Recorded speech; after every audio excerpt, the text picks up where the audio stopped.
안녕하세요. 여러분의 재간둥이 사이다 박준입니다. 자, 내일 최상병 국회 입법청문회가 예정되어 있습니다. 자, 어떤 얘기가 오갈지, 또 어떤 질문, 또 어떤 증인들이 증언을 할지 아마 좀 중요한 상황인데, 저희가 오늘 입법청문회를 앞두고 좀 중요한 자료를 먼저 얘기를 좀 드리려고 합니다. 자, 최상병이 속했던 그 수속부대 7포병 대대 대대장 이용민 중령, 이 녹취 자료를 저희가 받아가지고 우리 저희 뉴스픽 시간에 좀 전달해 드리려고 합니다. 왜냐하면 내일 청문회하고도 여기 연결도 되고 또 다른 질문도 나올 수 있으니까 녹취 파일 또 전해드릴 테니까요. 어디 가지 마시고 꼭 봐주시기 바랍니다. 생방송 중에 댓글도 좀 많이 부탁드리겠습니다. 자, 박준의 뉴스 인사이다 오늘 바로 시작하겠습니다.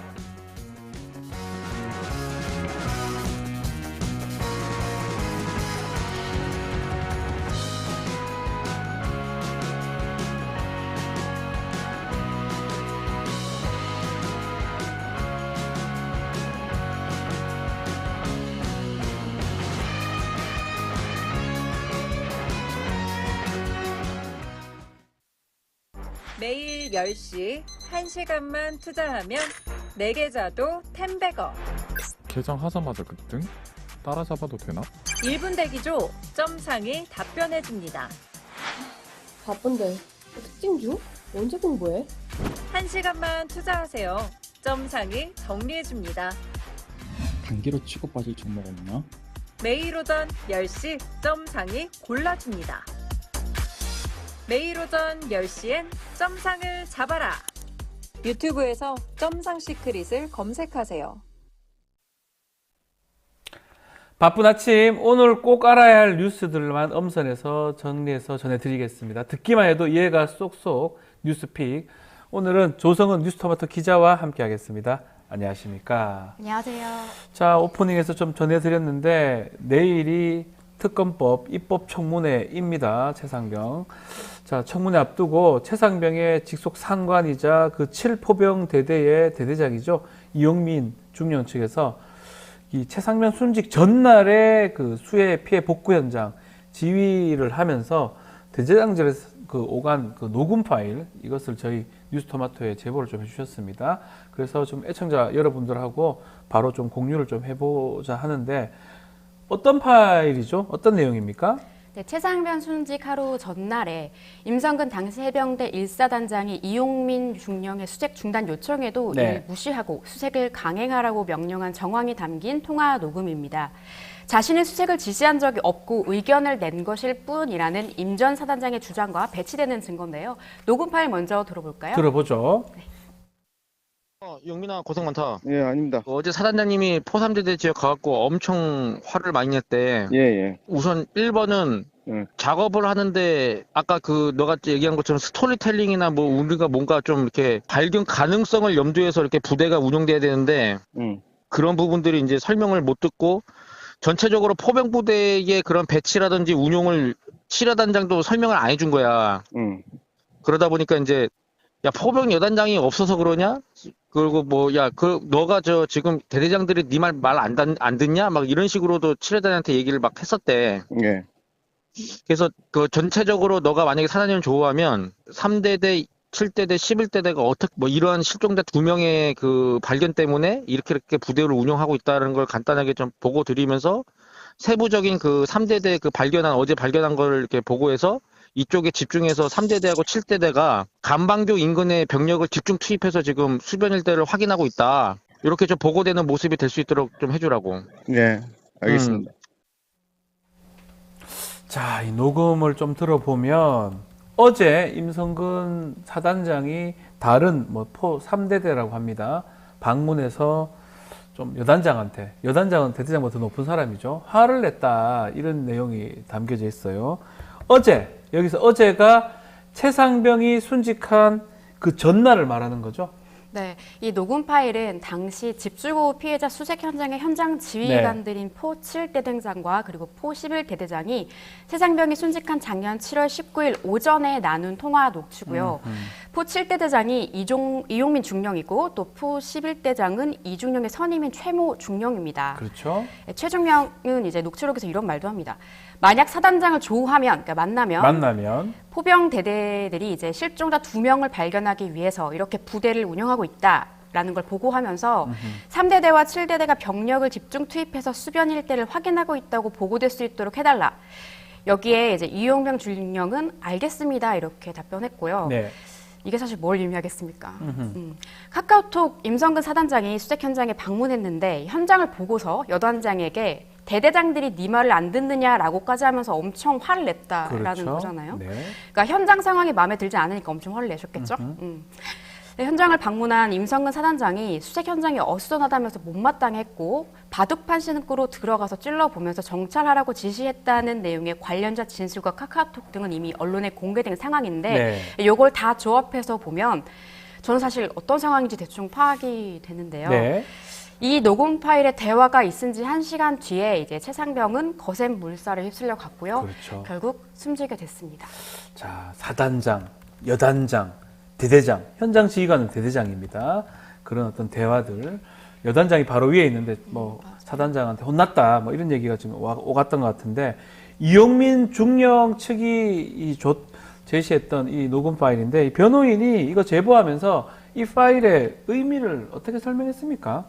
네, 사실 이 녹음 파일은 이미 알려진 내용들이지만 네. 이중령 측에서 청문회 전날 이걸 굳이 언론에 재차 공개한 이유는 최대한 많은 분들이 이 녹음을 듣고서 사건의 진상을 좀 아셨으면 하는 마음에서였을 것 같아요. 네. 이 순직한 최상병의 억울함을 알아달라는 마음 아니겠나 싶다고 저는 생각하는데 이용민 중령의 변호인 김경호 변호사가 어제 이 녹음 파일, 그러니까 통화 녹취를 저한테 공유해 주시면서 통화의 의미를 설명해 주셨는데요. 네.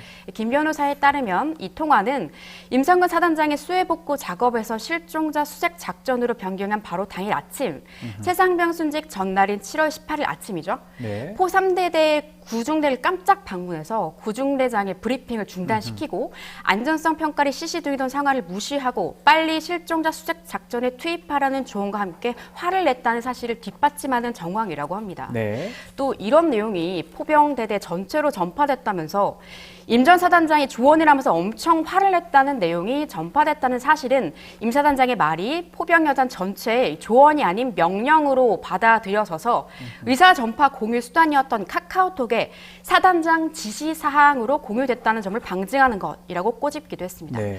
사실 그 많은 분들이 아시겠지만 임성근 사단장은 최상병을 사망에 이르게 한 수색 작전에 자신은 전혀 관여한 바도 없고 책임도 없다고, 그러니까 나는 수중수색 지시한 적 없다 이렇게 일관되게 주장하고 있는데요. 심지어 입장문을 내서 현장 지휘관들이 상부의 보고나 승인 없이 임의로 판단해서 수색 작전을 한 거다 이렇게 주장하기도 하고 있습니다. 자, 이 과실치사죄입니다. 과실을 해서 사람을 죽게 했다. 과실이라는 건 법적으로 예견을 해야 되는데 예견을 못했고 또 회피를 해야 되는데 회피를 못했을 때 이런 것을 과실이라고 얘기를 하는데 이제껏 임성근 사단장 본인은 지시한 바도 없고 잘 모른다라는 취지를 했는데 본인이 지시를 했으면 이 상황에 대해서 예견 가능성도 있고 회피 가능성도 분명히 있었겠죠. 그런 법적인 판단으로 이게 과실인지 아닌지 판단이 가능한 상황이 아닌가 이렇게 보입니다. 그런 내용의 녹음 자료 계속적으로 공개가 되고 있고 아마 내일 이것도 최상병 입법 청문회에서 많이 좀 거론이 될 것 같은데 계속 보면 임성근 사단장이 부하 탓으로 좀 돌리는 모습이에요. 이용민 중령 우리 지금 제보자죠. 지금 집단 괴롭힘을 당해서 건강 상태가 좀 많이 안 좋다면서요.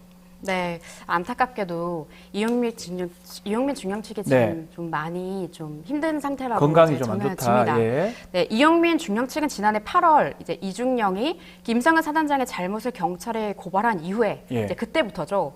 해병대 사령부로부터 직무 배제, 보직 해임 등의 부당한 조치와 함께 집단 따돌림을 당하고 있다고 밝혔는데요. 이로 인한 고통으로 이중령은 결국 지난달 29일 정신병동에 입원까지 했습니다. 아하. 이중령에 따르면 해병대 사령부는 통상 이제 대대장 필수 기간 30개월이 지나면 보직 만료 후에 보직 이동 인사를 하는데 이 불이익을 극대화하기 위해서 35개월이 된 시점에서 이중령을 보직에서 해임했다고 합니다. 예. 사령부에서 실시하는 중령급 간부 소집 교육과 또 회의, 공식 모임 등에 참석하는 것도 막았다고 하고요.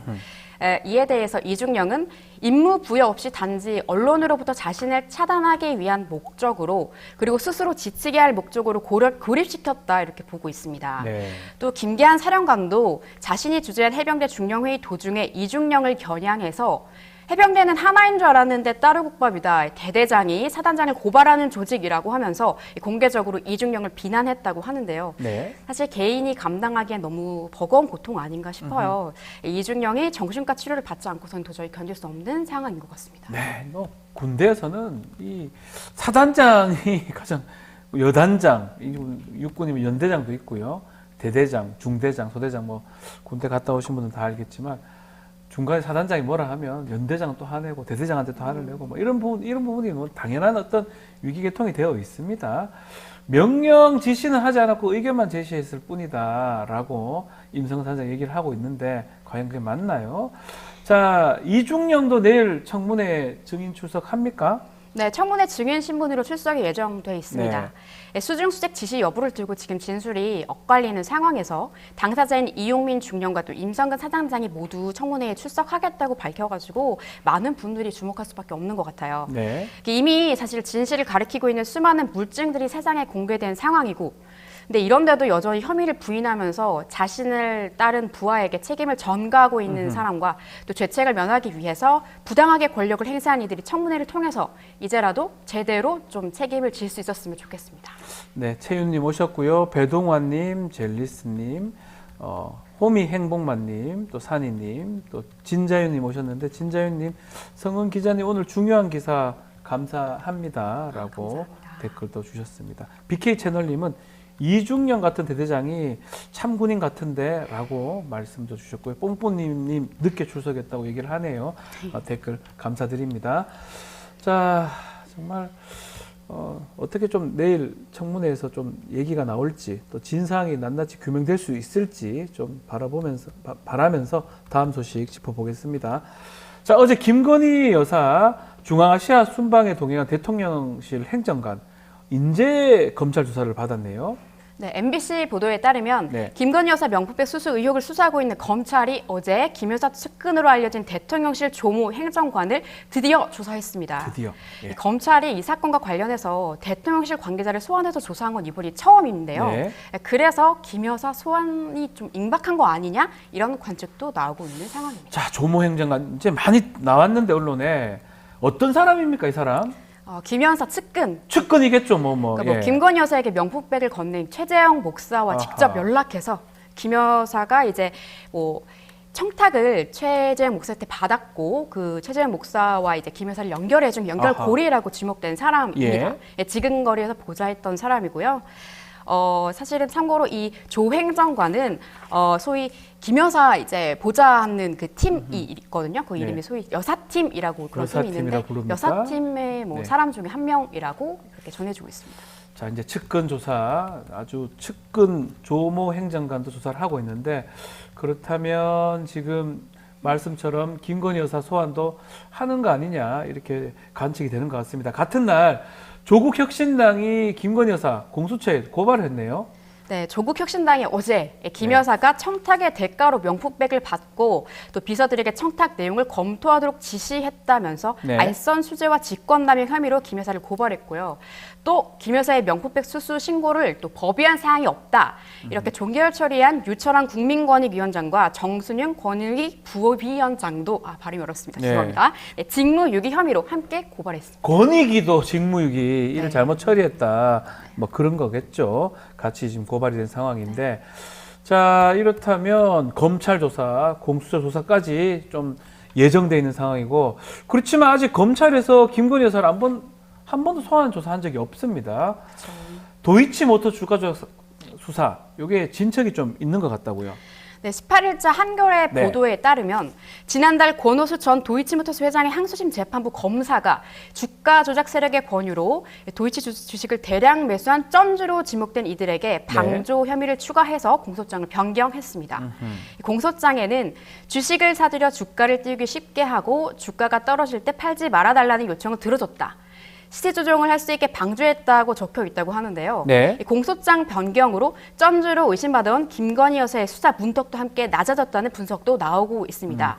대통령실은 그간 꾸준하게 김 여사가 주가 조작에 가담하지 않았다는 입장을 밝혀왔는데 수사가 시작된 지 4년이 지났지만 아직도 아무런 처분을 내리지 않고 있는 검찰과 또 올 8월쯤 나올 것으로 예상되는 항소심 선고 결과에 우리 국민들의 관심이 집중될 수밖에 없을 것 같습니다.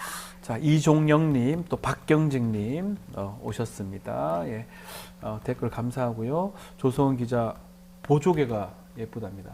감사합니다. 네, 댓글에서 나온 얘기입니다. 알겠습니다. 지금까지 조성은 기자와 뉴스픽 같이 했습니다. 감사합니다. 감사합니다. 생방송 중에 댓글 참여 계속해서 부탁드리고요. 저는 잠시 후 대담한 대담 최민희 의원과 함께 하겠습니다. 조금만 기다려 주십시오.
야당이 윤석열 대통령 거부권 행사로 발목 잡혀있던 현안들의 처리 속도를 내고 있는 상황입니다. 그 중에 하나입니다. 민주당이 엊그제 방송계의 그 수건인 방송사법 단독 처리를 했는데요.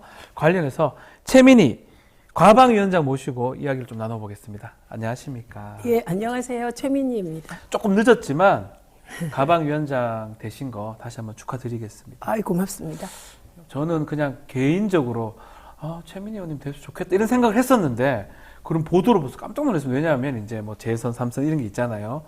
그렇지만 저는 재선이시지만 한 4선, 5선 느낌이 들어가지고 뭐 충분히 잘할 거라고 또 본인도 그렇게 말씀하셨던 걸로 제가 기억을 하고 있고 지금 행보를 보고 속 시원하다 이런 얘기도 많은 것 같습니다. 사이다 같다 최민희 위원장님 또 가방이 민주당 이런 얘기 있는 것 같습니다. 왜 민주당에서 우리 의원님을 위원장으로 가방위원장으로 했는지 그 얘기까지 좀 말씀 좀 부탁드립니다. 이제 세상 모든 일을 결정할 네. 때 명분과 실질 내용이 있잖아요. 네. 명분은 이제 여성 재선 위원장이 많아요. 예, 그리고 심지어 초선이 여성 위원장을 한 그렇죠. 적도 있어요. 여성 위원장. 이 여성 배려로. 예, 맞습니다. 예. 근데 사실 이렇게 보면 제가 여성으로 배려받는 게 좀 웃기잖아요. 네. 그런데 그건 명분이고, 뭐 방송 전문가고, 뭐 방송위원회 부위원장도 했고, 뭐 이런 거 다 명분이고, 속으로는 미래 생각하지 말고 나가서 싸워라 이거예요. 왜냐하면 보시면 알겠지만 제가 방송사법, 방송장악금지법 통과시키고 난 이후에 보수 언론에서 온통 제 욕입니다. 네. 이렇게 한번 당하고 나면 다음에 위원장이 행보하기가 힘들어요. 그런데 그렇게 좌고우면하지 말고 그냥 밀어붙일 사람이 필요했던 게 아닌가 네. 싶습니다. 방통위원을 그냥 대기만 하다가 말았지 않습니까? 임명을 못 받았어. 의결은 됐었는데. 네. 그런 것도 지금 이 가방위원장 하는데 영향을 미쳤을까요? 과방위원장은 이제 좀 다른 영역이고 당내에서 판단한 거니까 일단 국회의원에 출마하게 되는 데는 영향을 준 것 같습니다. 예. 왜냐하면 윤석열 대통령으로부터 탄압받으니까 그렇죠. 이 탄압은 되게 이상한 탄압이에요. 7개월 동안 아무것도 못했어요. 방송에도 못 나오고. 그렇죠. 네, 그렇게 해서 7개월 동안 그냥 그림자처럼 살아야 했거든요. 임명이 안 되니까 아무것도 못한 거잖아요. 그러니까 저는 이제 먹고 살려면 패널 활동을 해야 되는데 네. 그래야 몇백만 원 벌어서 방송도 못 하시고. 그러니까 아무것도 못했어요. 저도 기억이 납니다. 방송통신위에서 위원 이제 진짜 그만뒀을 때 좀 자유롭다라는 그런 모습의 SNS를 제가 기억을 하고 있거든요. 예, 예. 그게 그 말씀이시군요. 네, 그래서 뭐 그런 상황이 7개월 계속되면서 아하. 그러느니 차라리 국회에 들어와라. 그래서 제가 최근에는 저희 남양주 갑 지역구에 네. 아주 독실한 천주교 신자께서 자기가 매일 기도한 거 아세요? 그래서 저는 임명받으라고 기도한 줄 알았더니 그게 아니라 제발 윤석열 대통령이 최민희를 임명하지 말아라. 오, 그래서 남양주 지지자가 아닌가요? 남양주 갑에 국회의원 후보로 출마하게 하느님 도와주세요. 기도했다는 거예요. 근데 이런 분들이 의외로 아주 많았습니다. 생각 이상으로. 어쩌면 그래서 지금 22대 국회에 오셨고 또 가방위원장, 전반기 가방위원장까지 맡는 그런 상황이 된 거네요. 그러니까 한마디로 윤석열 대통령께서 저를 민주당 남양주 갑에 공천해주는 길을 터주셨다. 만약에 방통위원 만약 임명했으면 아직까지 그거 하고 계셨을 건데요. 그렇죠. 저는 그렇죠? 3년 임기잖아요, 그것도. 임기가 3년이고 뭘 네. 맡으면 제대로 해야 되고 그러니까요. 그 안에서도 힘들었겠지만 뭐 제가 할 일을 찾아서 네. 하고 있었을 것 같습니다. 자, 답변 너무 감사하고요. 지금 뭐 댓글들 많이 올라오고 있습니다. 헌호숙님, 또 배동원님, 그 결정 아주 잘하셨습니다. 산이님은 대통령이 엄청 불편할 겁니다. 최 의원님 이렇게 글도 주셨고요. 뽕뽀미님 기도했습니다라는 분도 있습니다. 답변 너무 감사드리고요. 자, 그만큼 포부도 남다를 것 같은데 본격적으로 좀 이야기 좀 이어가겠습니다. 지난 18일 가방에서 방송 4법입니다. 이거 예. 통과됐는데 정말 빨랐습니다. 빠르게 처리한 이유, 속전속결 뭐 말 그대로 그건데 이유가 있을까요? 일단 이 법이 예. 토론이 필요 없는 법이에요. 왜냐하면 21대 국회에서 네. 정말 충분히 토론했고 이미 다 됐고. 그리고 시민사회와 토론도 했고 조율했고 네. 그래서 법안이 만들어졌고 그 법안이 본회의에서 통과됐습니다. 네. 예, 그렇기 때문에 국회 논의를 따로 할 필요가 없는 법안이에요. 예, 그래서 민주당이 이번 당론을 결정하는데 고친 게 거의 없습니다. 예, 그렇기 때문에 제가 보기에 이 법은 빠르게 처리하는 게 맞다 이렇게 판단했고 또 세간의 관심을 끌었던 이준석 위원회 네. 문제 제기가 있었죠. 좀 속도 조절하자는. 네. 그래서 제가 정중하게 그 말을 또 가치 있는 말이지만 맞는 말이지만 이 법에 관해서는 너무나 오랫동안 논의했기 때문에 논의가 크게 필요하지 않다고 생각한다고 얘기하고 이결해 버렸습니다. 쟁점이 그다지 크지 않다라는 거죠. 왜냐하면 쟁점. 이미 갔다 왔던 거고. 그러니까 사회적 쟁점은 크죠. 예. 왜냐하면 방송 장악을 하려는 그렇죠. 여당은 예. 지금 체제로 가고 싶겠죠. 그리고 방송 장악을 막으려는 시민사회는 민주당을 대리인으로 내세워서 네. 자기들의 뜻을 관철하려고 하는 거고 네. 사실 민주당이 정권 잡아도 방송 장악 안 하겠다는 용기를 낸 겁니다. 이번에. 민주당이 혹시나 정권을 잡는다 하더라도 이 법을 통해서 방송 장악 안 않겠다. 하겠다. 더 이상 못하게 하지 만든 않겠다. 법이에요. 이게. 사실 아쉬운 거는 문재인 정부 때 초반기에 좀 이거 하지 이런 얘기들도 계속 있는 것 같아요. 아쉬운 게 아니라 잘못한 잘못한 거죠. 것이다. 그리고 잘못한 걸 잘못했다고 말해야지 어떻게 하겠습니까? 그래서 제가 만약에 현장에 있었다면 네. 제가 8년을 장외에서 이제 방송을 주로 하면서 지냈는데 제가 현장에 있었다면 어떻게든 통과를 시켰을 겁니다. 아하. 대통령과 청와대와 맞서서라도. 자, 이게 지금 여당에서는 그럼에도 불구하고 이 좌파의 방송 장악이다, 언론 틀어막기다 이런 입장을 내고 있습니다. 안철수 의원도 이재명 대표가 방송을 장악하려는 속셈이다, 거부권 행사해야 된다 비판을 했는데요. 관련해서 말씀 좀 해주신다면 어떤 우선 안철수 내용입니까? 의원님 네. 이 법안 내용이나 보셨습니까? 이건 한마디로 얘기하면 예. 대통령이 KBS 사장 못 뽑게 하겠다는 법이에요. 네. 대통령도 못 뽑는데 야당 대표가 KBS 사장 뽑는데 관여할 수 있습니까? 그래서 이건 조금 구체적으로 말씀드려야 네. 되는데 현재 KBS 사장이 11명입니다. 그런데 이걸 여야가 7대4로 임명해요. 네. 그렇게 되면 7명을 장악한 여당 쪽이 네. 사장 그냥 뽑아버리겠죠. 지금 같으면? 지금 체제입니다. 네. 그러니까 지금 여당과 안철수 의원이 이러는 거는 지금 체제로 우리 입맛에 맞는 사장 뽑을 거야. 이 선언인 것이고요. 근데 바뀌면 이사수가 21명으로 늘어납니다. 21명. 예. 예, 그런데 그 구성을 봐야 되겠죠. 국회가 추천하는 것은 21명 중에 고작 5명. 아하. 그리고 방통위원장이 미디어 학회를 통해서 추천하는 게 6명. 시청자위원회가 4명. 예, 그리고 방송기술인연합회, PD연합회, 기자협회가 6명. 예. 이렇게 뽑게 됩니다. 그러니까 21명 중에 민주당 지부는 많아야 2-3명. 두세 명밖에 안 되네요. 그 2-3명이 무슨 슈퍼맨이라고 전지전능하다고 21명의 의사를 좌지우지 하겠습니까? 그러니까 안철수 의원은 이렇게 말씀하시고 모든 사안을 이렇게 내용 모르고 말씀하시면 그건 정말 기본이 안 되신 거다. 자꾸 시민사회가 민주당에 가깝다 이렇게 생각하는 거 아닙니까? 그러면 민주당은 전지전능이죠. 제가 그나마 민원연 사무총장 할 때는 네. 사실 저는 국민의힘에는 동의할 수가 없습니다. 그 태도나 네. 그다음에 정국 운영 방식이나 이런 거에. 제가 시민사회 할 때는 사실 저는 민주당에 우호적이었어요. 네. 왜냐하면 제가 하려는 언론개혁의 가치를 노무현 대통령은 그대로 수렴해 주셨기 때문에 네. 예, 안티조선 운동 제가 대변인 할 때도 저는 정치인 중에 안티조선을 같이 해주는 사람은 노무현이라는 정치인이 처음이라 저는 뭐 우호적이었습니다. 지금 아닙니다. 지금 그렇지 지금은 않다. 특히 시민사회의 과방위원장 최민희에 대한 거부감은 하늘을 찌를 듯합니다. 이 특히 국민의힘에서 가장 좀 안 좋아해요. 국민의힘 미디어 특위가 지난 14일이죠. 민원련 말씀하셨는데 민원련의 대표 선수 최민희 의원이 공영방송에서 손을 떼는 순간 이때부터 방송 독립 시작이다.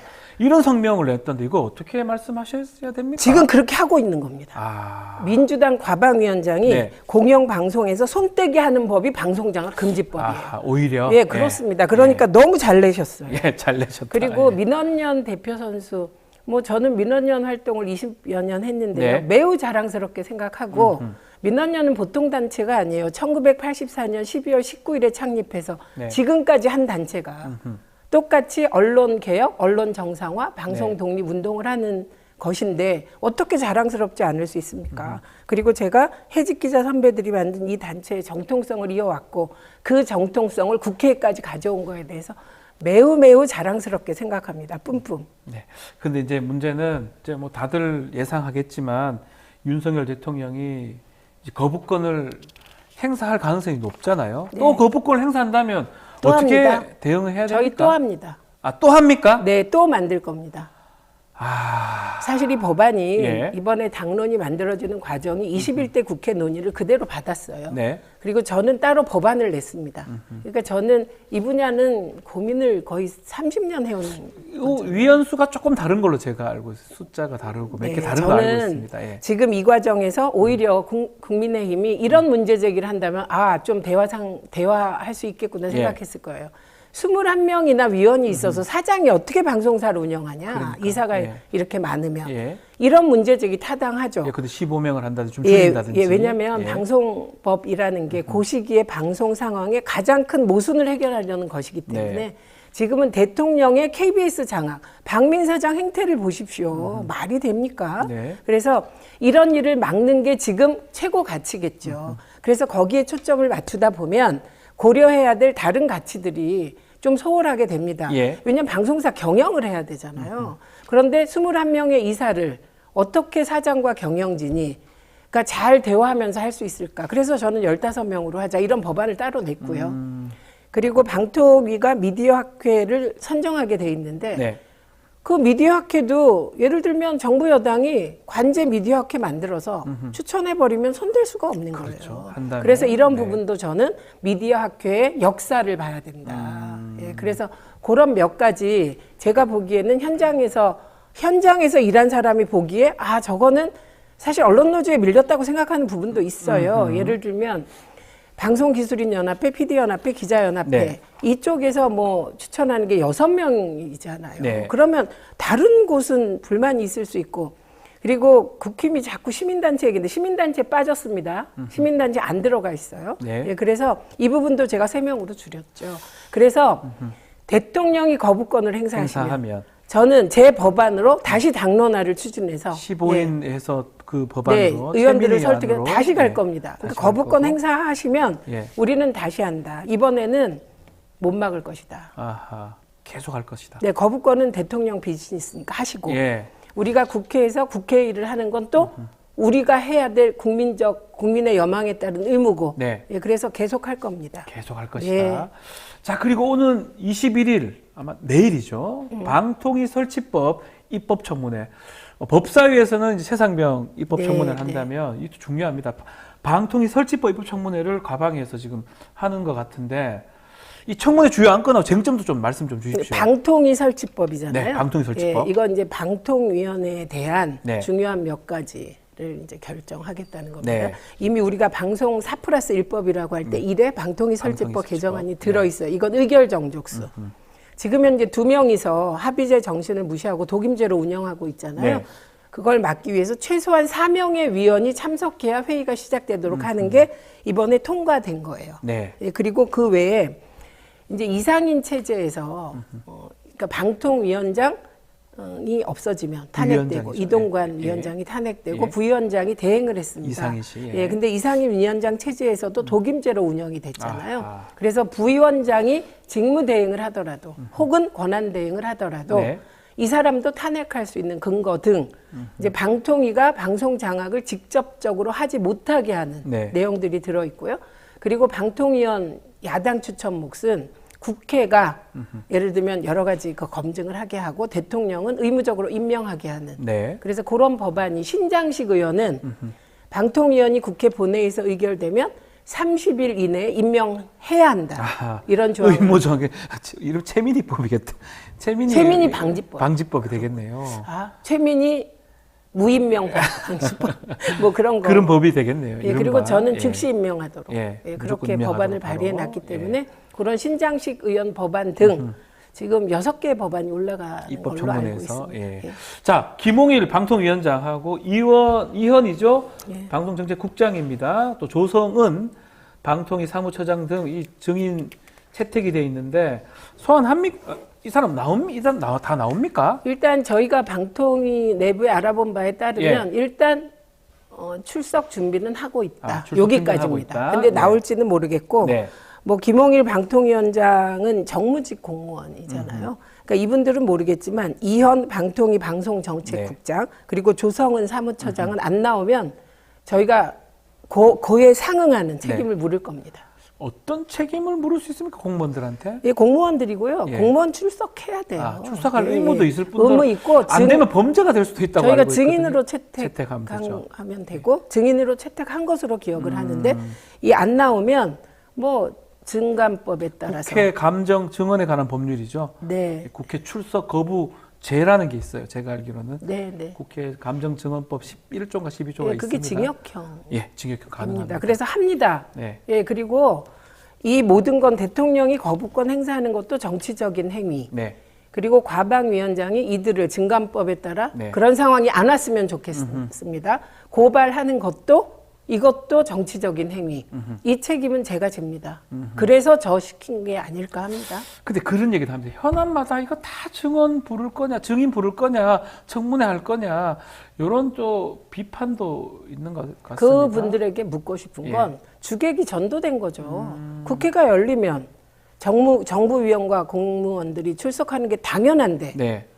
지금 입법부를 무시하고 이거 그 소문에 따르면 이거는 직접 뭐 여당에서 못 나가게 한다는 거 아닙니까? 예. 그걸 비난하셔야지. 그러면 국힘이 놀면 민주당도 놀아야 되냐? 이렇게 여쭙고 싶습니다. 자, 그리고 이제 방통위가 이제 4개월째 시청자 미디어 재단 이사장 임명을 하고 있지 않는데 이거는 좀 어떻게 봐야 됩니까? 이것도 김홍일 위원장 출석하십시오. 제가 네. 공개적으로 묻겠습니다. 네. 그리고 지금 임명하고 있지 않은 게 이것뿐이 아닙니다. 아, 많습니까?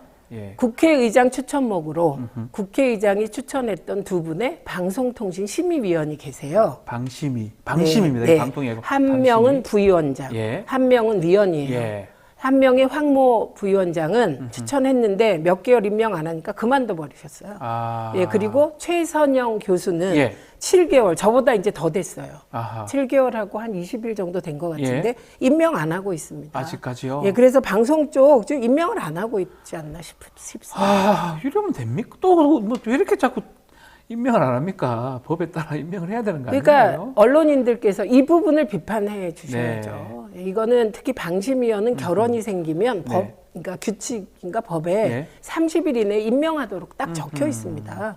근데 대통령이 법을 어기고 계신 거예요.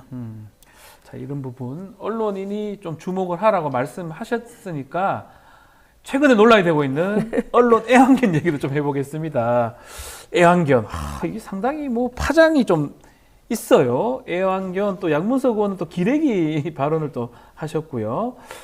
자, 뭐 천하람 의원은 또 이게 징계 좀 해달라, 윤리 징계 요구를 했는데 애완견 이 논란 어떻게 보십니까? 우선은 네. 저는 그 몇 명의 언론인이 네. 지금 친윤 언론 환경 하에서도 기자적 자존심을 가지고 팩트를 찾기 위해 고군분투하는 분들이 계십니다. 네. 우리가 다 알아요. 그런 분들을 정말 존중합니다. 그런데 많은 검찰 출입 기자들은 이런 말 들어도 할 말 없다. 저는 그렇게 봅니다. 네. 왜냐하면 사실 저는 언론을 꼼꼼하게 보는데 검찰에서 나온 정보는 정말 비판적 걸러내기 없이 받아쓰기 하는 기사가 한두 개가 아니잖아요. 저는 그래서 이재명 대표가 모든 언론을 그렇게 얘기한 것이 아니고 네. 검찰 기사를 받아쓰기 하는 언론을 얘기한 것이라 당연하죠. 예, 그거는 저는 뭐 할 말 없다. 그럼 스스로 나는 애완견이 아니다. 증명하는 기사를 쓰시면 됩니다. 예, 그리고 이것도 제가 예. 하도 이게 논란이 돼서 예. 이렇게 여러 명의 반응을 봤는데 일반 시민들은 왜 그러지? 우리도 그렇게 생각하는데 좀 이런 반응이고요. 네. 그리고 언론과 정치권 일부에서만 지금 난리를 치는 건데 예를 들면 저는 양문석 의원의 이딴 발언 그리고 천하람 의원의 윤리위 징계 요구는 과유불급이라고 생각합니다. 이 두 분의 발언은. 예, 그리고 제가 과방위에서 이제 위원장도 발언을 하잖아요. 네. 그런데 이제 위원들의 허락을 받아서 저도 발언하겠다. 그리고 영상을 들었습니다. 네. 예, 손석희 앵커의 이와 관련한 두 번째 발언. 랩독 말씀이시죠. 네, 예. 그런데 제가 그것도 참 기자들이 그 저와 관련된 부분 쓰실 때 끝까지 안 보신 것 같아요. 그 영상을. 그냥 예. 틀었다. 어디서 예. 보고 쓴 것 같은데 네. 그 영상을 제가 튼 이유 그리고 손석희 앵커가 그날 다시 앵커 브리핑을 한 이유는 랩독을 다시 설명하자는 이유가 아니었습니다. 지금 현장에서 암투병을 했던 이용마 기자를 얘기하고 싶었던 거예요. 그러다 지금 그렇죠. 돌아가셨는데 네. 그렇게 언론 자유를 지키는 것이 목숨을 건 엄숙한 일이다를 손석희 앵커가 얘기하려고 했던 두 번째 앵커 브리핑이었어요. 그게. 네. 그리고 장면이 하나 나옵니다. 현장에서 언론 자유를 지키다가 현장에서 쫓겨난 기자가 외치는 게 나와요. 네. PD인가 기자가. 이거냐, 내가 기사 좀 잘 써보겠다고 그렇게 노력한 게 이거냐, 내 젊음을 바쳤다 이 회사에. 그거를 여러분들이 보시고 언론 자유는 언론인이 지키는 것이고 그리고 언론 자유를 지키는 것이 어떤 사람은 목숨을 걸고 어떤 사람은 인생을 걸 만큼 엄숙한 것이라는 걸 말씀드리고 싶었습니다. 근데 그거를 제가 말하면 잔소리잖아요. 네. 제가 진짜 간사하고 싶었어요. 위원장 안 하고. 간사되면 이 얘기를 입으로 할 텐데 네. 위원장이 되니까 이런 걸 구차하게 얘기하면 잔소리 같아서 그냥 영상을 튼 건데 엉뚱하게 비판을 좀 이해하라고 영상을 틀어줬는데 제가 그러면 랩독 이제 애완견 예, 그거. 그 예. 영상 탁 틀어놓고 제가 그래서 못 알아듣는 것 같아서 사실 목이 좀 메이더라고요. 그분의 처절한 외침이 네. 이 회사에 내가 젊음을 바쳤다. 네. 사실 저는 언론 자유와 방송 독립에 제 인생 다를 바쳤어요. 알고 있습니다. 다 예. 걸고 싸웠거든요. 예. 그래서 너무 그래서 목이 좀 메였다라고 말했더니 그것까지 비판을 하시던데 네. 뭐 그 비판은 자유니까요. 알겠습니다. 자, 이 언론 편향 보도 이런 부분을 지금 말씀을 하시는 것 같습니다. 뭐 비판 받아야 됩니다. 누구든지 어떤 사람이든 그게 기관이든 비판을 받아야 되는데 자, 언론 지금 얘기 중에 검찰이 윤석열 대통령 명예를 훼손했다면서 신앙님 김만배 씨 사건이 일어난 지 꽤 오래됐는데 최근에 구속영장을 청구를 했습니다. 의원님 이거 어떻게 봐야 됩니까? 아니 언론단체들 왜 가만 계십니까? 이런 사건 네, 왜 이런 정말 동료 언론인이 네. 이게 말이 됩니까? 그때 그 인터뷰 저도 봤어요. 네. 그리고 근데 그게 선거에 크게 영향을 미칠 내용이 아니었어요. 예, 그래서 왜 이런 걸 3일 전에 하지? 이런 생각을 잠시 했으나 그건 뭐 판단해서 했겠죠. 뉴스타파가. 그런데 이제 와서 윤석열 대통령의 명예훼손으로 그 사실 신앙님, 김만배 다 언론인이잖아요. 그렇죠, 둘 다요. 근데 김만배 씨는 좀 다르지만 네. 신앙님님은 언론노조 위원장까지 하신 분인데요. 네. 왜 언론노조가 침묵하십니까? 예, 그래서 이건 뭐 친윤 검찰임을 만천하에 공개한 것이다.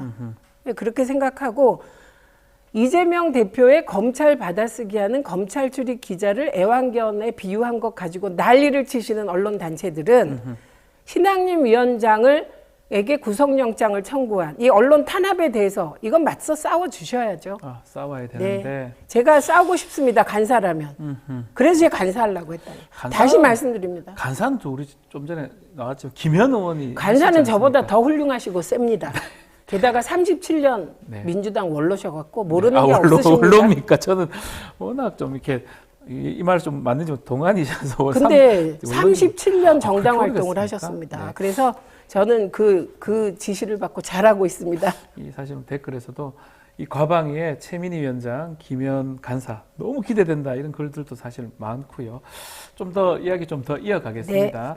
자, 이 구속영장 이렇게 청구됐는데 이게 발부가 될지 어떻게 될지 한번 봐야 될 것 같고요. 또 최근에 좀 논란이 되는 것 중에 박정훈 국민의힘 초선 의원입니다.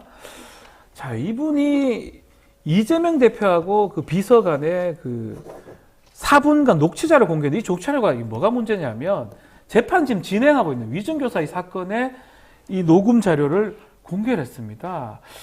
이거는 어떻게 봐야 됩니까? 우선 일단은 박정훈 의원께서는 이거 예. 어디서 났을까요? 그러니까요. 이거 어디서 재판 났을까요? 중이잖아요, 이거. 예.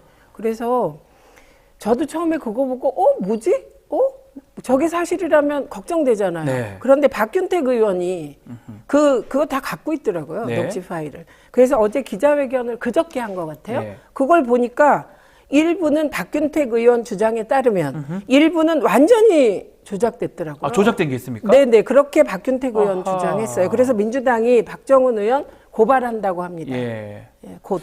이 박정훈 의원은 이제 TV조선 앵커 출신 아닙니까? 그 TV조선이 뭔가 정보력이 대단한가 봐요. 아하. 그래서 제가 늘 안티조선 운동 대변인 할 때 조선일보에 대해서 부탁한 게 있습니다. 우리 페어플레이 하자. 제가 말하는 언론 운동이나 언론에서의 페어플레이는 팩트를 기본으로 싸우자는 거였어요. 근데 박정훈 의원이 만약에 박균택 의원이 주장하는 것처럼 4분의 녹취 이거, 파일을 만약에 짜집기 하고 조작했다면 이거는 국회의원이 네, 이거는 어마어마한 일이기 때문에 예. 일단 판단을 보류하시고요. 전부 예. 다. 예. 저도 보류하겠습니다. 박정훈 의원의 4분 녹취 파일이 팩트인가 아닌가. 아하. 박균택 의원이 주장한 그 기자회견 내용에 보면 그 앞뒤를 짜집기 하고 뭐는 없애고 네. 완전 한쪽으로 몰아가기 위해서 박정훈 의원이 짜집기 했다. 그리고 일부는 심지어 조작했다는 주장이라 아. 너무 극단적인 두 주장이 나왔기 때문에 예. 저는 한 일주일 정도 판단을 보류하고 팩트를 쫓아가 보려고 하거든요. 지켜봐야 여러분도 된다. 그렇게 해주시면 좋겠습니다. 알겠습니다. 그 내용 한번 지켜보기로 하고요. 네. 국회 이슈도 한번 다뤄보겠습니다. 추경호 국민의힘 원내대표가 법사위원장, 운영위원장을 1년씩 번갈아가면서 하자. 갑자기 또 이런 제안을 했고 어떻게 봐야 됩니까? 이거 받아들여야 됩니까? 이게 지난번에 한 번 있었던 장면이잖아요. 후반기죠. 21대 21대 또 후반기. 이랬어요. 그래가지고 행완이하고 가방이었나요? 네, 그랬잖아요. 그래가지고 이게 엄청 문제됐잖아요. 아하. 과방위가 사고 상임이 거의 됐잖아요. 네. 일단 거의 많이 안 열렸어요. 네. 네, 근데 국회가 일을 해야 되니까 정말 잘못된 거고요. 네. 그런데 그 민주당 원내대표가 박찬대 원내대표가 원내대표. 센스 있게 이렇게 얘기했어요. 예. 거부권 행사 안 하면 그렇게 해주겠다. 아, 근데 그럴 일이 있나요? 거부권 행사는 그냥 윤석열 대통령의 필수 항목 같습니다. 네. 예, 그래서 이건 안 받겠다는 뜻이죠. 예, 그래서 저는 이미 의결한 법사위원장과 운영위원장을 국회가 또 뭐 사퇴하고 의결시킬 겁니까? 그러니까 그냥 나머지 7개 국힘이 가져가십시오. 가져가시라. 예. 알겠습니다. 얘기 들으니까 점점점 빠져드는데 우리 댓글도 많이 올라오고 있는데 자 이제 시작했습니다. 22대 네. 국회의원 시작을 했고 하고 싶은 말씀 또 과제라든지 소명이라든지 이런 거 말씀 좀 부탁드리겠습니다. 일단 저는 8년 동안 장외에서 국회를 바라보면서 제가 답답해서 정말 힘든 지점이 2지점이었습니다. 네. 하나는 언론개혁을 누구도 앞장서서 하고 있지 않다. 그리고 두 번째는 정치개혁이 진행되지 않고 정당개혁이 멎었다. 네. 제가 2015년 11월에 온라인 입당법을 통과시켰습니다. 맞습니다. 예. 그래서 그게 지금 민주당 250만 권당시대를 연 거예요. 그런데 그 이후에 하고 싶은 게 이번에 통과시킨 안들입니다. 민주당의 주요 의사결정 과정에 네. 국힘은 모르겠고 과정에 권리당원의 지분을 주고 싶었어요. 그리고 그 얘기를 의원들한테 했어요. 아무도 하지 않았어요. 근데 그걸 이재명 대표 체제에서 정청래 의원, 정청래 최고와 함께 하는 네. 걸 보고 제가 그날 그 중앙위원회에서 너무 그 발언하면서 감동했습니다. 노무현 대통령과 함께 꿈꾸었던 정당개혁, 네. 민주주의 최후 보루는 깨어있는 시민의 조직된 힘이다. 그럼 어디서 조직돼야 되지? 예를 들면 뉴스토마토에서 조직돼야 되나? 어딘가 하다가 제가 정당에서 해야 된다. 정당에서? 민주당이다. 그렇게 생각해서 온라인 입당법 발의한 건데 네. 그 이후에 이 진전시킨 거에 대해서 정말 이번 지도부에게 너무 감사하는 마음이어서 이 흐름이 계속 이어져서 직접 민주적 요소가 더 가미됐으면 좋겠다. 네. 이런 말씀 드리고 과방위는 제 위원장이기 때문에 과방위에서 제가 할 수 있는 최대한의 일을 하겠습니다. 네. 그리고 과학 부분 R&D 삭감에 대해서도 할 수 있는 일을 하겠습니다. 국회가 법과 제도로 막을 수 있는 시스템 고민할 테고요. 통신 영역도 김대중, 노무현 두 대통령 시절에 세계 1위였던 ICT 강국 대한민국이 지금 그렇지 않거든요. 그래서 그 위상을 찾을 수 있도록 노력하겠습니다. DJ는요. IMF 시절에도 R&D 예산을 오히려 늘린 분이세요. 네. 예, 그래서 그렇게 하겠습니다. 그리고 방송과 관련해서 통과시킨 모든 법의 절차 그리고 내용 이런 건 제가 책임지겠습니다. 피하지 않겠습니다. 네. 시원하게 과학, 통신, 방송 얘기 다 해주셨습니다. 의원님 말씀 너무 감사드리고요. 지금 우리 뉴스 인사이다 시청자분들 중에 김현 의원님 간사입니다. 가방이 또 우리 의원님 가방위원장이고요. 두 분의 어떤 말씀을 또 기억하고 또 그리워하시는 분들이 많습니다. 워낙 뭐 시원시원하게 두 분 말씀 잘 하셨으니까 두 분 또 호흡이 너무 좋으셔서 아마 국회 가서도 또 과방에서도 좀 시원하게 해주시기를 기대한다. 이런 글들이 많습니다. 저희 방송에서도 자주 좀 뵀으면 좋겠습니다. 네. 자, 오늘 말씀 여기까지 듣겠습니다. 감사합니다.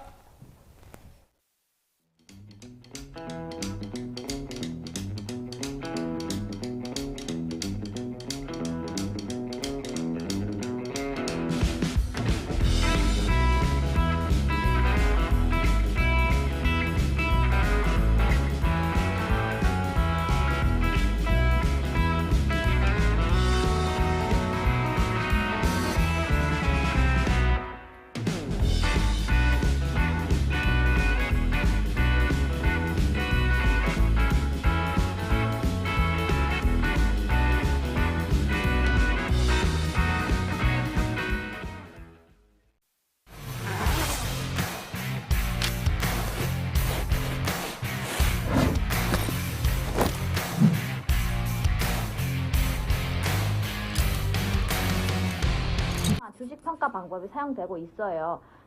다 들어봤죠, 이거? 이건 기본이잖아. 이거 모르는 사람 있어? 자, PAR. PAR 뭐야?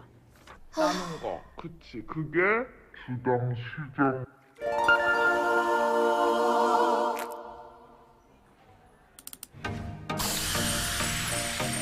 걱정 마세요.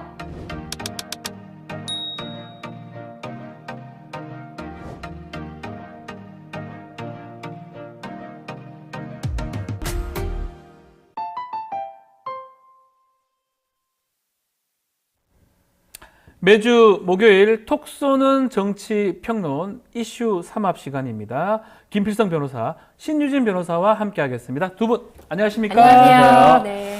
자, 두 분 이번 주도 한 주 동안 뭐 아직 이번 주 다 간 건 아니지만 가장 인상 깊었던 정치 이슈 하나씩 꼽아주시기 바랍니다. 신유진 변호사님부터. 네.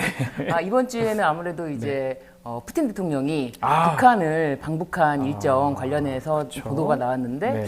뭐 러시아와 그 네. 북한의 관계에 따라서 또 중국이 그날 당일에 네. 마침 또 마침 외교부 그렇죠. 외교부에서 또 만남이 있었어요. 네.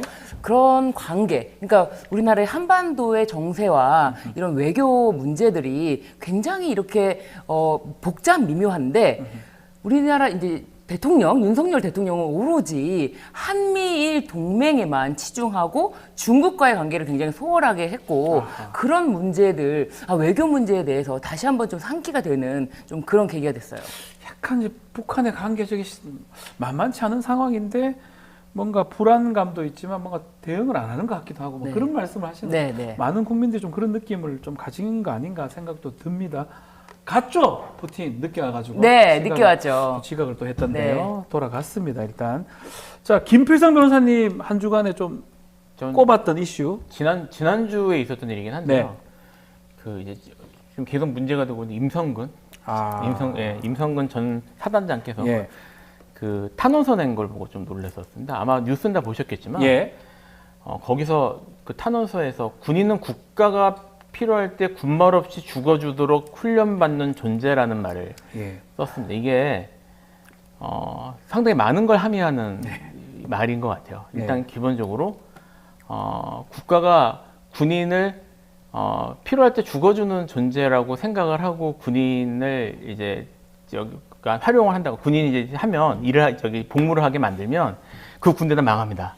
그러면 안 되죠. 예, 그죠? 그 대표적 케이스가 잘 알려져 있는 일본 2차 대전 때 일본이었고요. 그때 일본 군들끼리 자기들끼리 하는 말이 자기들이 10점짜리 10점짜리 목숨이라고 얘기를 했는데 이게 10점짜리가 뭐냐면 이병 통지서가 10점짜리였대요. 그거 하나 보내면은 거저 쓸 수 있다. 그래서 사람보다 장비가 더 중요하고 그런 식으로 일이 벌어졌거든요. 결국은 뿌리부터 이렇게 무너져가는 그런 일들이 벌어졌는데 그런 다수의 경험들, 전쟁 경험에서 무슨 일이 있어도 국가가 무슨 일이 있어도 한 사람 한 사람 병사의 목숨을 지켜준다. 우리는 너희를 보호한다라는 그런 믿음을 줘야지 그 믿음 속에서 병사가 국가를 위해서 목숨을 버리겠다라는 신념이 나오는 거예요. 당연한 거 아닙니까? 거기에 대한 영화가 대표적인 영화들이 라이언 일본 구하기가 그거 보면 한 사람 구하기 위해서 얼마나 무리한 일을 합니까? 그 하는 이유가 국가가 무슨 일이 있어 너를 포기하지 않는다라는 그런 믿음을 주기 위해서거든요. 근데 그런 기본적인 것들을 모르고 있다는 것이고 이것이 제가 좀 섬뜩했던 게 뭐냐면요. 임성근만 아니라 지금 우리나라 장성급들, 장교들이 기본적으로 이런 마인드를 공유하고 있나? 이건 정말 심각한 문제입니다. 정말 그렇다면. 그리고 또 하나 또 섬뜩했던 게 지금 어쨌든 최상병이 그렇게 순직하는 그 과정에서 이 사람들이 그 순직을 국가를 위해서 죽으라면 죽는 것이지라는 생각으로 바라보고 있었다는 것인가? 이런 것들을 보여주는 것이어서 단순히 이제 이 말 가지고 여기에 대해서 뭐 이런저런 정치권에서 얘기가 나왔지만 이 사건의 한정에서가 아니라 우리나라 군대가 지금 어떤 식으로 조직되어 있는지 그리고 다음에 장교들이 어떤 생각을 가지고 있는지를 근본적으로 돌아봐야 되는 계기가 아닌가 이런 생각을 좀 했어요. 저도 장교를 했었는데 충격을 제가 받았었거든요. 당연히 개인 생명이 가장 중요합니다. 어떻게 전체주의입니까? 이해할 수 없는 탄원서 내용들 알겠습니다. 자, 우리 먼저 좀 다뤄야 될 게 애완견 논란입니다. 이재명 대표 또 일부 언론들을 향해서 검찰 애완견이다 이 부분 표현해서 논란이 커지자 언론 행태를 비판한 것이다라고 SNS에 유감을 표명했는데요. 그리고 뭐 이거 관련해서 기레기 얘기도 나오고 또 윤리 징계 넣기도 하고 어떻게 보고 있습니까 이 논란? 진짜 저는 이게 언론인들이 정말 똘똘 뭉쳐 있구나라는 생각이 들어요. 예를 들면은 정권에 대해서 부당하게 언론인들이 탄압을 받을 때 뭐 바이든 날리면 이 보도를 했던 MBC 그리고 뭐 김건희 여사 특검법이라고 해야 되는데 여우사를 뺀 김건희 특검법이라고 했다고 그것에 대해서 제재를 가할 때라든지 이런 언론의 재갈을 물리는 그런 행태들에 대해서는 단 한 번도 목소리를 내지 않고 한 목소리를 내지 않았어요. 그런 것 같아요. 그래 놓고 이제 와서 이화영 부지사 재판 같은 경우에는 다각도로 볼 수 있는 것이 있고 또 무엇보다도 또 뉴스타파의 봉지욱 기자가 그것에 대해서 굉장히 심도 있게 보도를 했음에도 불구하고 전혀 그것에 대해서 연속적인 보도가 없었어요. 뭐 기사 찾아보면 검색해보면 다 똑같은 내용을 복붙한 것들이 많거든요. 그런데 뉴스타파에서 나오는 보도들은 일체 무시로 일관하고 있어요. 그것에 대해서 검증도 하지 않고 이런 보도가 있었다는 얘기도 하지 않고 일체 그런 것이 언론이 존재하지 않는다는 식으로 무시를 하고 있어요. 그런 행태들에 대해서 한마디 비판이 애완견 이런 말은 사실은 없는 말을 만들어낸 것도 아니고 있는 말 아닙니까?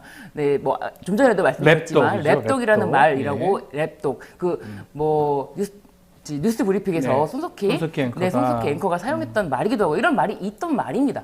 그 말을 사용했다는 것으로 지금 언론 단체들이 지금 막 단합을 해서 똘똘 뭉쳐서 지금 항의를 하고 있고 이것을 가지고 또 개혁신당에서는 개혁신당 뭐 천하람 원내대표는 윤리위에 제소하겠다라고 하는 것이 와 정말 개혁신당 같은 경우는 이번 기회에 노선을 분명히 하는 색깔을 분명히 하는 입장을 밝힌 것으로 보여요.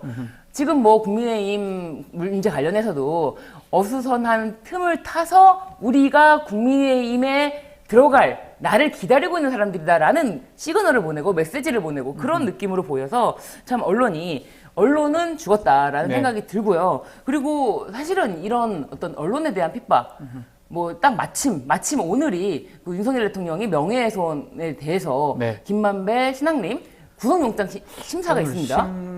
실질 심사죠.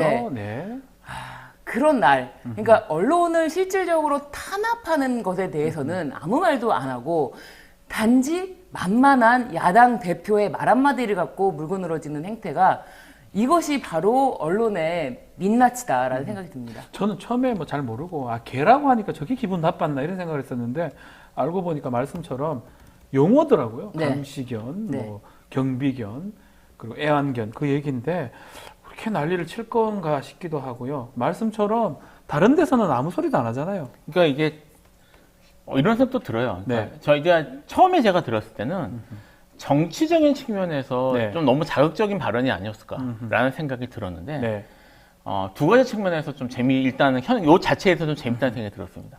그 랩독이라고 했으면 영어로 썼으면 안 그러지 않았을까? 랩독 이랬으면 라는 생각이 들었고요.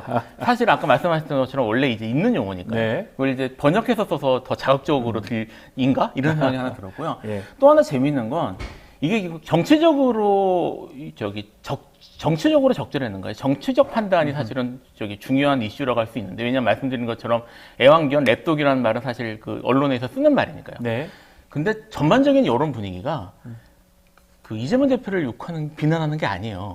할 말 했다라는 분위기가 사실은 한 걸 봐서 우리나라의 언론 불신이 정말 팽배하구나 이런 걸 느꼈습니다. 근데 지금 제가 이제 아까 최민희 의원도 나오셨지만 제가 지난 정권 때 그 언론 개혁하는 특위도 들어갔었거든요. 곳곳에 다 계시네요.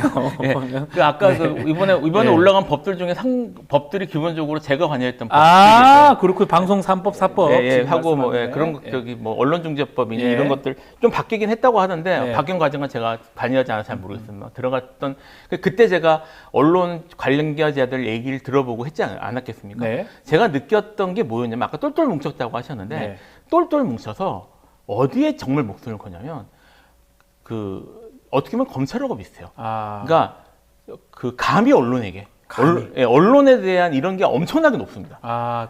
자긍심, 프라이드 이런 거 해야 돼. 그러니까 언론은 무오하다라는 생각이 가지고 있는 게 아닌가 싶을 정도로 똘똘 뭉쳐 있어요. 그러니까 지금 아까 이제 여러 가지 지금 언론에 대해서 수많은 비판들과 뭐 최근에도 이제 달걀말이 때문에 사실은 다시 이슈가 됐지 않습니까? 랩도 관련해서 달걀 먹고 와가지고 뭐 그런 그 사진 이렇게 찍었던 것들 그런 식의 비난에 대해서는 사실 거의 반응하지 않아요. 뭐에 반응하냐면 언론을 욕하면 비난. 아유 참. 그러니까 이거는 지금 그 비난 그 반응은 지금 사실 되게 매우 격렬하게 지금 반응하고 있거든요. 언론들만 네. 격렬하게 반응하고 있는데 그거는 우리가 알고 있는 진보 보수로 보통 얘기에 그렇게 분류하잖아요. 그런 언론의 분류도 다 넘어서 하나로 뭉쳐서 똘똘 뭉쳐서 합니다. 근데 실제로 지금 말씀하신 것처럼 저는 명예훼손죄. 네. 이 신앙님 김만배입니다. 김만배 씨는 뭐 언론인 지금은 아니지만요. 명예훼손죄 구속영장을 청구하는 경우가 드물고 이 사건은 벌써 언제 일입니까 이게? 지금 와가지고 뭐 증거가 어디 없어졌습니까? 이런 거에 대해서 언론들이 자신들의 위원장이었잖아요. 언론노조 네. 위원장이었잖아요. 이런 데는 뭐 제가 목소리 내라는 말 아니에요. 이런 거 목소리 내면 그냥 고개 끄덕거릴 수 있을 것 같거든요. 네. 이게 좀 이해가 안 돼 사실은. 네, 그리고 실제로 한동훈 전 비대위원장, 네. 전 비대위원장은 자신이 마음에 들지 않는 말을 하면은 바로 고소를 합니다. 고소하잖아요. 네, 예. 그 장용진 기자가 한동훈을 향해서 그렇게 수사 잘한다는 한동훈이가 해운대 LCT 수사는 왜 그렇게 했대? 라고 페이스북에 글을 남겼어요. 이 한 문장 고소합니다. 허위 사실 예. 고소합니다. 예. 그런데 이거는 당연히 무죄가 무죄 나왔고요. 나왔죠. 예. 그리고 민사 손해배상 청구 1억 청구를 했는데 여기도 패소를 했습니다.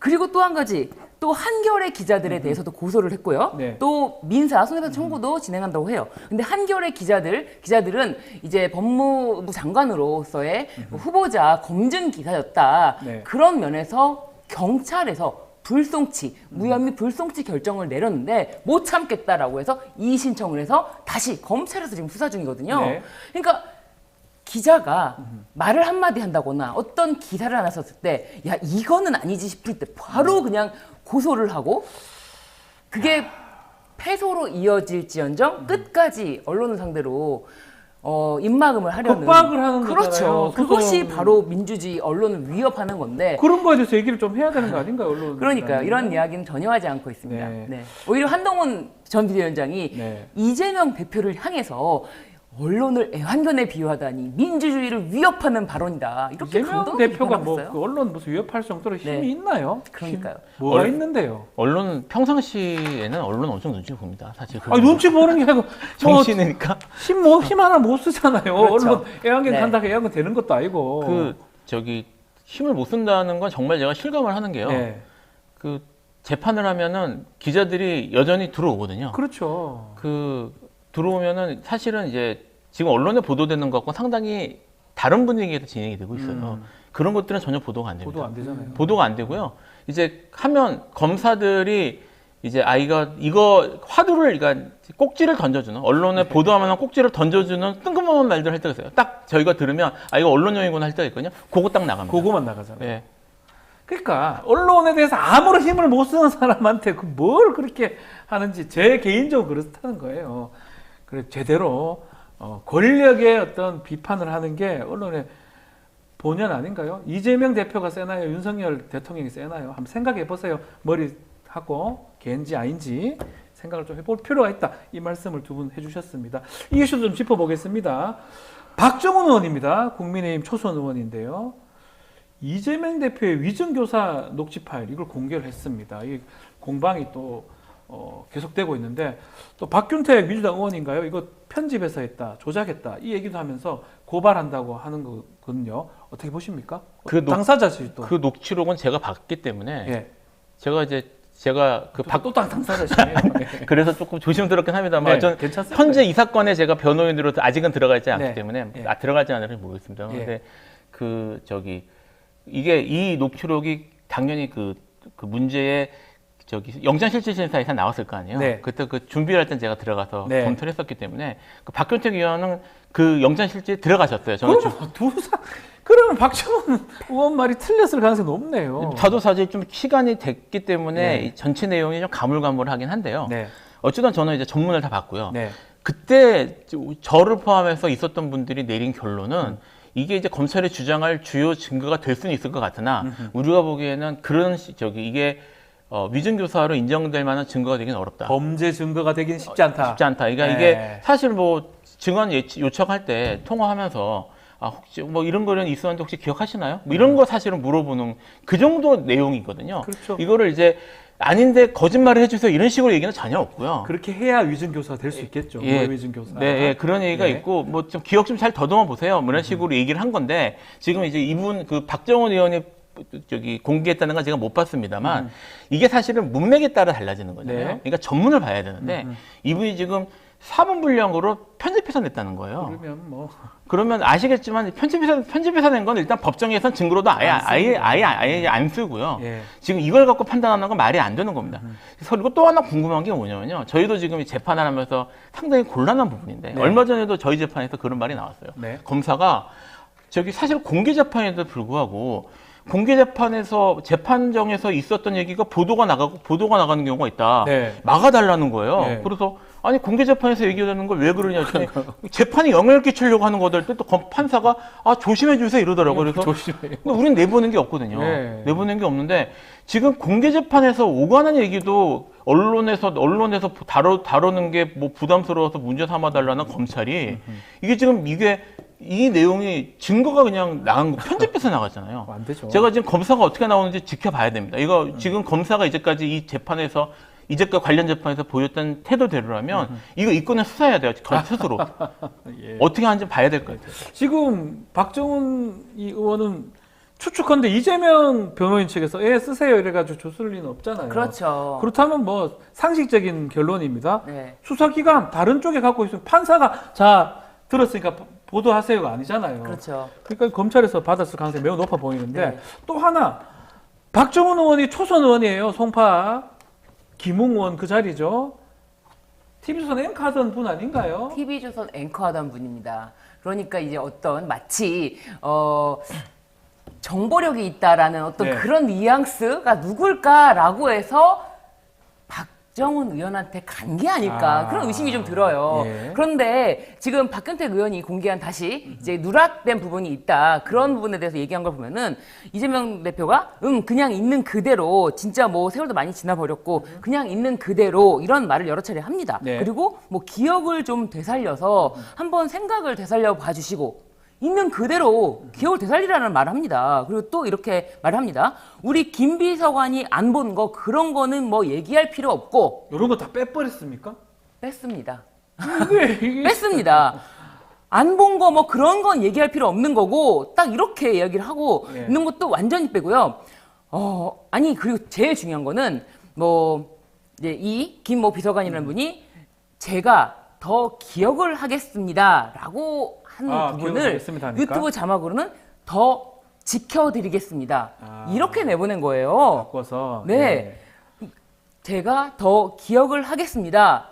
그리고 그 다음 답변은 그러니까 내가 일단 한번 보내드릴게요. 그게 이제 변론 유지서라든지 네. 그 당시 재판 자료를 보내드릴게요라고 했더니 제가 더 지켜드리겠습니다. 그러니까 그래야 돼. 이런 식으로 둔갑이 된 자막이 올라가는 거예요. 이거를 지금 국회의원이 아마 초선 의원이고 제가 알기로는 첫 번째 의정 본인 활동으로 보이는데 네. 저는 그걸 떠나서 재판이 진행 중인데 증거를 어디서 봤든지 말든지 본인도 언론인이고 국회의원이고 첫 번째 일을 그 증거를 냈다가 공개를 합니까? 이게 말이 됩니까? 그냥 그것도 편집해서 공개하면 안 되죠. 그렇죠. 그렇죠. 그러니까 진짜 이제, 더더군다나 네. 편집을 해서. 그러니까 네. 문맥을 자기가 손봤다는 건데요. 네. 사실 이거는 그 자체로 사실 문제될 수 있습니다. 사실. 이야, 이해를 할 수가 없습니다. 네. 참. 그러면 이제 민주당에서 뭐 확인을 하고 박균택 의원이 이 사건을 했기 때문에 더 잘할 거 아니에요. 네, 그분은 실질적으로 들어가셨거든요. 네. 다 알겠죠. 그건 완전 언론용이에요. 지금 제가 봤을 때는 이재명 대표를 계속해서 공격하는 자세를 늦추면 안 된다. 네. 고삐를 늦추면 안 된다. 이재명 대표를 살려두면 안 된다. 조금이라도 틈이 있을 때 더 치고 들어가야 된다. 이런 프레임 같아요. 혹시 이슈 덮으려고 그런 역할을 한 게 아닌가 네. 의심이 들기도 하는데 맞습니다. 뭐 다른 지금 안 좋은 이슈들이 많잖아요. 그거 막으려고 던진 걸 그 역할을 초선 국회의원이 그것도 편집해가지고 했다. 그런 것 같은데. 그 이른바 그러니까 저쪽에 계속 밀고 있는 네. 이재명 대표 관련된 프레임이 두 개가 있어요. 네. 하나는 사법 리스크, 또 하나는 재판 지연. 네. 네. 근데 이제 뭐 사법 리스크가 사실은 많이 유야무야 된 상태니까 네. 이제 기소가 되면 다시 이제 이거를 분위기를 지펴보려고 불을 지펴보려고 이런 걸 한 게 아닌가 싶습니다. 네, 사실. 알겠습니다. 하여튼 지켜보기로 합시다. 편집된 건지 그러면 국회의원 이제 하자마자 책임져야 되고 책임져야 되는 상황이 생길 것 같아요. 만약 편집했고 저런 걸 했다면요. 누가 줬는지 왜 공개했는지 한번 봅시다. 지켜봐야 될 것 같습니다. 곧 알게 되겠지요. 자, 국민의힘으로 좀 넘어가 보겠습니다. 한동훈 전 위원장 전당대회 출마 공식화 됐습니다. 여의도 문법만 안 쓰겠다 그러면 여의도 명당 자리에 또 사무실을 얻었더라고요. 어떻게 보십니까? 당대표 가능합니까?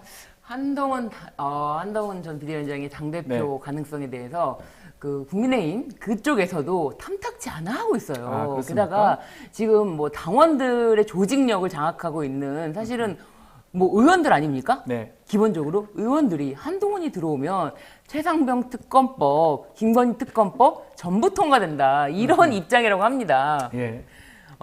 한동훈이 최상병 특검법, 김건희 특검법 통과시켜주면 저희가 좋죠. 네. 너무 좋습니다. 그래서 민주당에서 땡키라고 하는 것은 아닙니다. 네. 왜냐하면 워낙에 약체이기 때문에.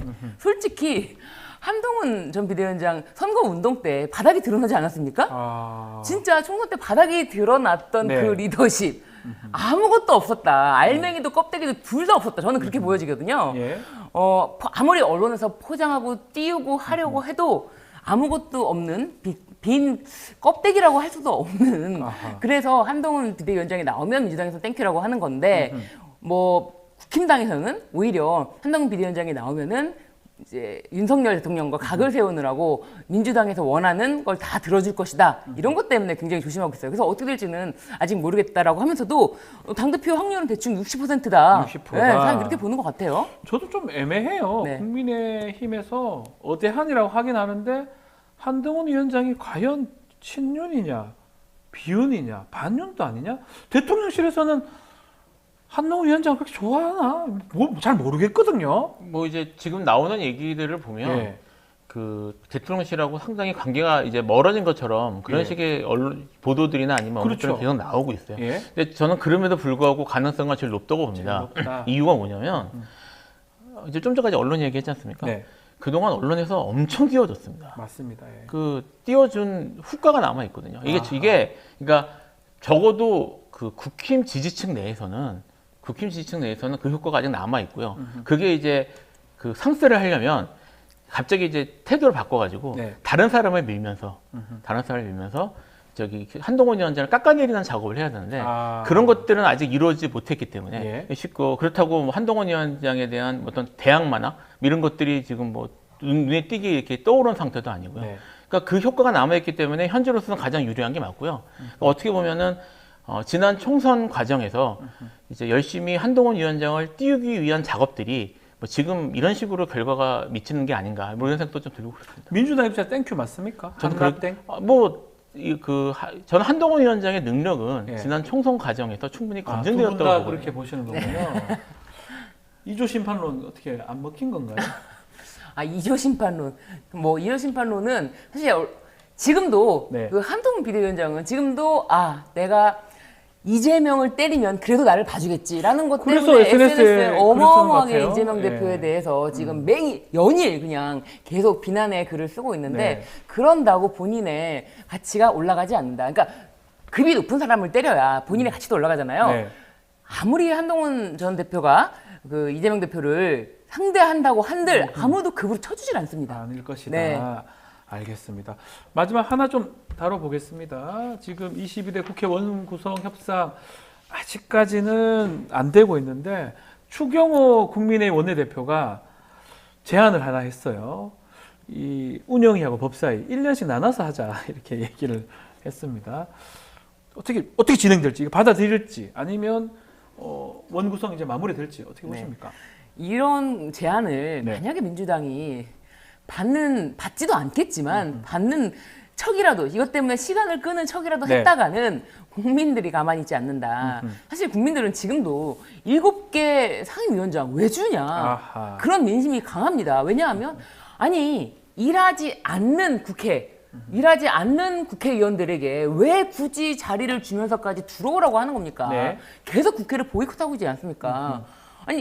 그렇게 당선시켜달라고 할 때는 언제고 국회를 보이콧하면서 밖에서 저렇게 장외 뭐 투쟁도 아닌 시위를 하면서 뭐 이런 딜을 협상을 하는데 이것은 결코 여당의 역할이 아니다. 지금 민생에 대한 관심도 없지 않습니까? 예. 오로지 김건희, 윤석열 대통령 지키기에만 혈안이 된 국민의힘 정말 지금 산자부도 산자부도 국힘에서 갖는다면 이것도 제대로 삼자위죠. 검증을 할 수 있을까? 그런 것 때문에 웨트지오 관련해서 석유 관련해서 검증할 수 있을까? 이런 걱정도 많기 때문에 이런 1년씩 돌아가면서 하자 택도 없는 얘기다. 네. 자, 뭐 만약에 안 된다 그러면 보이콧을 계속 할 것 같은데 저 궁금한 게 대통령 지금 뭐 방송 3법이나 이런 법들은 다 올라가거든요. 특검법도 바로 올라오면 대통령이 또 거부권 행사하면 그때는 또 들어오는 겁니까? 국민의힘 의원들이? 그때는 들어와야겠죠. 그럼 잠깐 돌았다가 또 보이콧하러 가고 이렇게 왔다 갔다 이렇게 문제를 좀 들어오고 이래서 이렇게 가능합니까? 뭐 그렇게 자기들이 하겠다면 하는 거죠. 한번 들어오면 계속 들어오는 가야 되는 거 아니에요? 그러니까 뭐 그건 정치적인 판단일 거고요. 지금 하는 걸 봐서는 지금 저기 국민의힘은 정치적으로 어떻게 이렇게 국민 앞에서 국민의 여론이나 이런 것들을 끌어오는 쪽에는 아직은 큰 관심이 없는 거죠. 관심도 없고. 그러니까 지금 보이는 모습들은 사실은 대통령을 더 눈치를 보는 느낌이거든요. 이제 거부권 행사는 들어오지 않으면 안 되니까. 안 되죠. 그럼 통과돼 버리니까. 통과돼 버리니까 거부권 행사 때는 들어올 것 같고요. 그러면 계속 법안 통과시켜서 계속 들어오게 만들면 되잖아요. 그러니까 그렇게 되겠죠.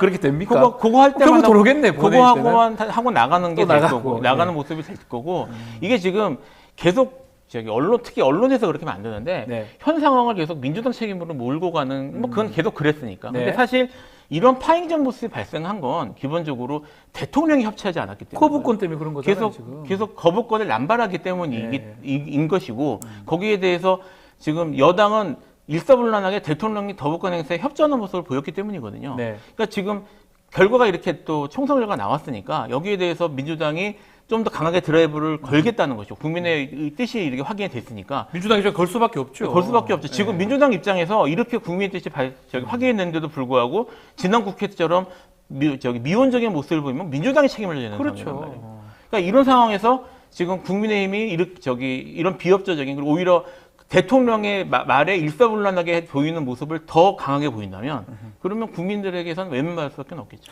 참 곧 드러나겠네요. 언론 아니면 여론의 지형이 정말 민주당, 국민의힘 의원들이 어떻게 의정 활동을 할지 원구성 부분 또 내일 있을 이제 입법 청문회 등이 이제 준비되어 있습니다. 그걸 보면서 국민들 아마 판단하시지 않을까 생각이 드는데요. 네. 뭐 말씀 있습니까? 아니 이제 정리해 주십시오. 국민들을 너무 바보로 하는 게 아니냐. 지금 아무것도 하지 않으면서 지금 뭐 세비를 받고 있는 국회의원들, 국힘당 의원들 좀 양심에 손을 얹고 지금 일을 해야 된다라는 생각으로 국회에 들어와서 사실 7개 상임위원장 주기 싫은데도 불구하고 아니 이거는 이제 민주당을 지지하는 당원 저는 뭐 하여튼가 민주당을 지지하는 분들이라면 누구나 그렇게 생각할 수 있을 텐데 그럼에도 불구하고 7개를 준다고 하는데 지금 받지 않는다면 당신들은 정말 국회의원으로 자격이 없다. 세비를 받지 마십시오. 알겠습니다. 자, 이슈 3합 김필성 변호사, 신유진 변호사와 함께했습니다. 오늘 말씀 감사합니다. 감사합니다. 자, 이어서 2부 뉴스인사 프라임 진행이 됩니다. 뉴스인사 프라임 더 재밌고 은밀한 이야기 지금부터 시작되니까요. 어디 가지 마시고요. 조금만 기다려 주십시오. 잠시 후에 다시 오겠습니다.